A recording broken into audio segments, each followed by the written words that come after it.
all the time. People often ask me that, and please, all of you, ask me questions, interrupt me. It's okay, because I can talk. They say, do you write all the time? I mean, how long do you write every day? Because, you know, a lot of writers say they start at 6 o'clock in the morning and they end at 3 o'clock. Okay, I have a job, so I can really do that. And even when my children were small and I was staying home, I was busy all the time. So I started writing really late at night, not earlier than 10:30 or 11 o'clock, when I was already exhausted. Who wants to sit down in front of that computer at 11 o'clock? You just want to watch The Real Housewives of Orange County or some stupid show on television and just relax. But I discipline myself to do that because once you start writing, you start writing. You need to be disciplined, meaning you have to force yourself a little bit. And I tell this to all writers or anybody who would like to write. Just force yourself a little bit. Don't say, I'm going to write for 6 hours in a row, otherwise you shoot yourself. It's overwhelming. What I used to do, especially at night, I used to say, I'm going to write for half an hour or 1 page. That was my goal. 1 page at source Times New Roman .12 or whatever. 1 page, double spaced, or half an hour. I'm gonna do from 11 to 11:30. That's all. Yeah, I can do that, right? And you can do that. It's not a big deal. So think you write something. Well, you know what? I would find myself writing for at least 2 hours into the night. Because once you start, you don't stop. Because things are happening, the characters start demanding things, they come alive, they have thoughts, they're telling you, write this, write that. They do, they actually do. And they all become so real that you find yourself to play that part so much. And you start writing a story. And then you have to stop, force yourself to stop. So, which is fascinating, and you develop new energy. Okay, and when you go to bed after that, you feel like you have accomplished something. The first draft is the hardest thing, of course. Like when you learn a new language, it's so hard at the beginning.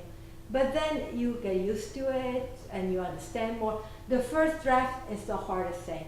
And as I read many books by writers, also for creative writing, they say really crappy first drafts are okay. It's fine. The first draft is the hardest part. Then you fix it.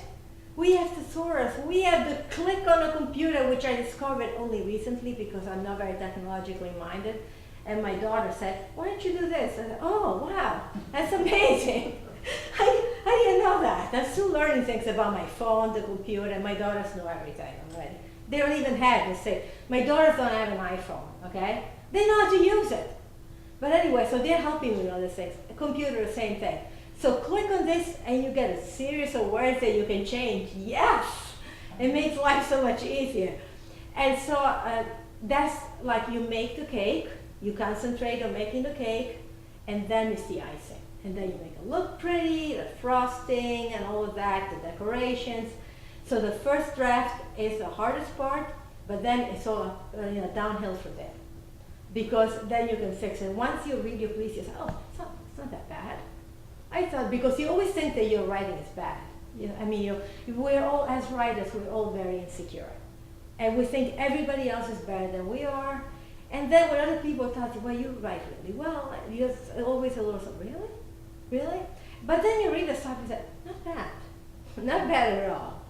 And so, don't compare yourself to anyone. Because that's what you are, yes. Now, do your characters tell you when the story is over? Yes, because things usually start coming to wind down eventually. Wind down. Because even though I could write huge volumes, you know that you really have to limit yourself. So you you have to lay down some rules with your characters. Don't go on forever with the story. End it. Okay? Because I have to write the ending of the book. So you tell your characters to do that, and they usually understand. And it's like collaboration and cooperation of work. So people do it. Characters, people, they're people. They are people. But anyway, but if you have a little bit of a discipline, you can write a novel. Because I have some friends who write short stories, and they say, I could never write a novel. It's too involved. It's too much. You have to really dedicate yourself to it. And I don't want to do that. I don't want to do that either, because I have a very busy life, and I do a lot of things. But you start writing, don't think about what's going to happen next. Just start writing the story. And don't say, I want to finish in 1 year. Don't give yourself a time limit. You have all the time in the world. So just write as you feel. You can't write today because you didn't have the time or you were too tired. Fine. Tomorrow write. Don't beat yourself up because you didn't write today. We all tend to do this because if you write every day, it's helpful because you develop a routine. It's a half an hour or 1 page. That's all. If you skip the day, you start feeling, oh my goodness, I didn't write yesterday. Oh, I won't be able to write again. We all feel that way. That's not true. Once you start writing again, always reread what you wrote before, put yourself in a mood, and then you can continue from there.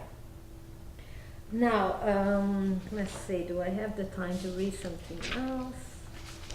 Or, oh, another thing that you should do. I think we only have a few more minutes left. Okay, so try to work, get yourself out of your comfort zone a little bit. Like, I hate to write from a man's point of view. I don't understand men. I never have, I never will. Men say that women are hard to understand. I think women are very easy. But men, I never get. So when I write from the point of view of a man, it's very hard for me to do. However, then I have a man that I can trust, read that part only, because I'm very private about my story until it's completely out. Say, does a man think that way? And I go with what they say. Usually it's good because I'm pretty perceptive, I can understand, and also men have feelings like us, I think, and they also have the same emotions and things. But if you can do that a little bit, so you don't always write from your own point of view. Anyway, I think that we're going to end here.